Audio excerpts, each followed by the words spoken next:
The CAM processor is the section in Eagle by which you will be creating your manufacturing data after you have completed your design. In today's tape, we'll be teaching you how to create your drill files for a multi-layer board which contains blind and buried VS. Hi, my name is Edwin Robledo from the Autodesk team. Take a look at my DRC layer stackup.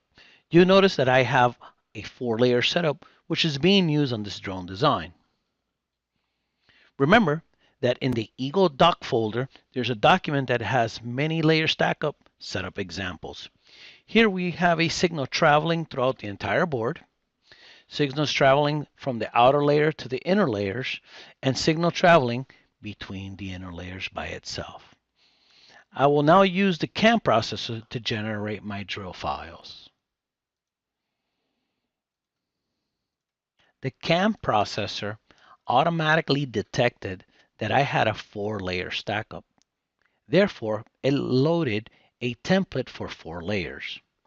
My Gerber file layer combinations will be already set up for me.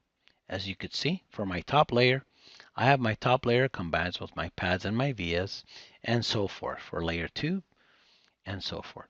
Now, when it comes to the drill files, the layer stackup was not read. So I have to do some additional steps to now include my drill files that are going from the top layer to the inner layer, the bottom layer to the inner layer, and the blind vias which are traveling between the inner layers by itself.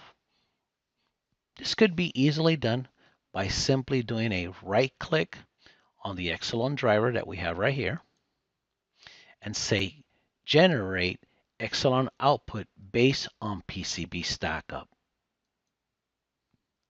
This will now automatically create the additional stackups that I need between the inner layers as well as from the outer layer, which in this case is the top layer, and the bottom layer, and from the bottom layer to the inner layer, as well as my vias that are traveling from the top to the bottom.